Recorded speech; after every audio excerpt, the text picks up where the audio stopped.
नमस्कार दोस्तों, मैं भावनी मिश्रा अपने चैनल में आप सभी का एक बार फिर से स्वागत करती हूँ। कैसे हैं आप लोग? आप सभी को हरियाली तीज की बहुत बहुत शुभकामनाएं। इस वर्ष हरियाली तीज 23 जुलाई 2020 को है और इस दिन सुहागिन महिलाएं निर्जला व्रत रहकर भगवान शिव और माता पार्वती की पूजा करते हैं। हरियाली तीज के दिन अगर हम कुछ बातों का विशेष ध्यान दें तो हमारा जो व्रत है वह सफल हो सकता है। हरियाली तीज पर क्या करें और क्या ना करें जानने से सुहागिन स्त्रियां इस व्रत का पूरा लाभ प्राप्त कर सकती हैं। हरियाली तीज के दिन भगवान शिव और मां पार्वती का पुनर्मिलन हुआ था, इसलिए सावन में की जो तीज है उसे हरियाली तीज के नाम से जाना जाता है। इस वर्ष यह त्योहार 23 जुलाई 2020 को है। इस व्रत को निर्जल रहकर किया जा रहा है। हरियाली तीज के दिन महिलाएं तीज माता के गीत गाती हैं और नृत्य करती हैं। इस दिन झूला झूलने का भी विधान है। शास्त्रों के अनुसार हरियाली तीज का व्रत रखने वाली महिला को अखंड सौभाग्य की प्राप्ति होती है। तो चलिए आइए जानते हैं कि हरियाली तीज के दिन हमें कौन से काम करने चाहिए और कौन से काम एकदम नहीं करने चाहिए। तो पहले मैं बात करूंगी कि हरियाली तीज के दिन क्या करें। तो सर्वप्रथम हरियाली तीज के दिन सभी स्त्रियों को मां पार्वती की प्रतिमा को रेशमी वस्त्र और गहनों से सजाना चाहिए।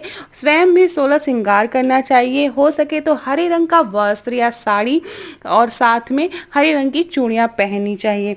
इसके बाद मां की प्रतिमा को बीच में रखकर सभी स्त्रियों को चारों ओर एकत्रित होना चाहिए।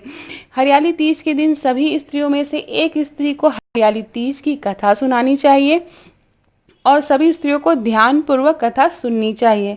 हरियाली तीज की कथा सुनते समय मन में अपने पति का ध्यान करना चाहिए और पति की लंबी उम्र के लिए मां से प्रार्थना करनी चाहिए।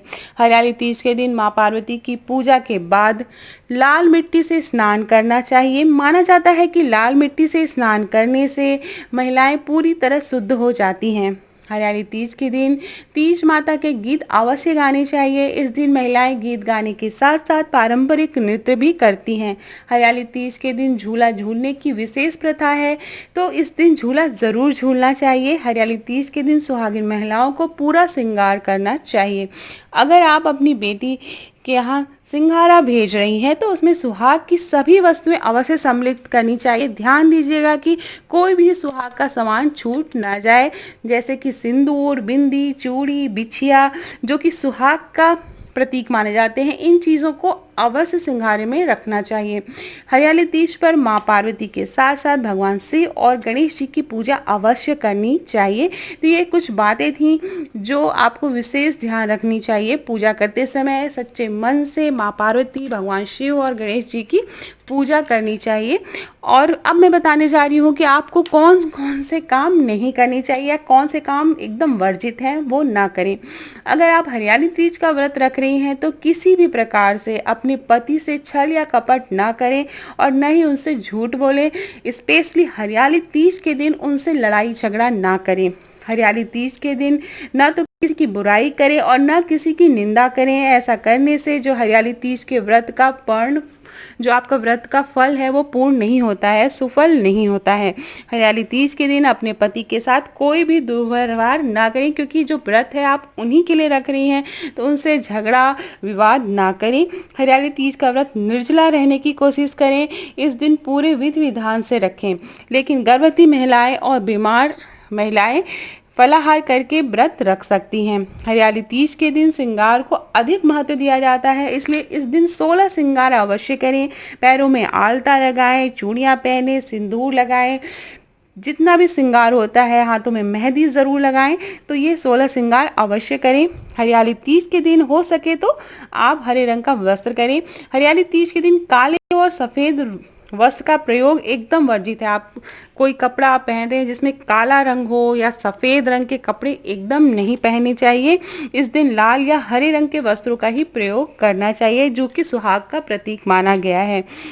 इसके बाद हरियाली तीज के दिन पुराने वस्त्रों का प्रयोग न करें। हो सके तो नई साड़ी आप ज़रूर खरीदें और पहने हरियाली तीज के दिन। इस दिन आपको न बाल कटवाने चाहिए, न आईब्रोज बनवानी चाहिए। इन सारी चीज़ों का विशेष ध्यान रखना चाहिए।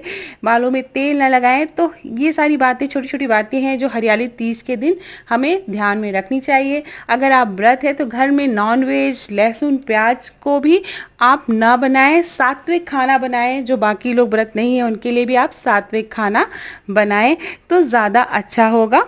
तो ये सारी बातें थी हरियाली तीज के बारे में कि हमें क्या करना चाहिए और क्या नहीं करना चाहिए। अगर हम इन सारी बातों का ध्यान रखें तो हमारा जो व्रत है हरियाली तीज का वह सफल होगा। तो इसी के साथ ये वीडियो एंड करती हूँ। एक बार फिर से आप सभी को हरियाली तीज की बहुत बहुत शुभकामनाएं। माँ पार्वती, तीज माता आप सभी का सौभाग्य अखंड करे। इसी के साथ बहुत बहुत धन्यवाद ये वीडियो देखने के लिए। पसंद आए तो दोस्तों के बीच शेयर करना ना भूलिएगा। मेरे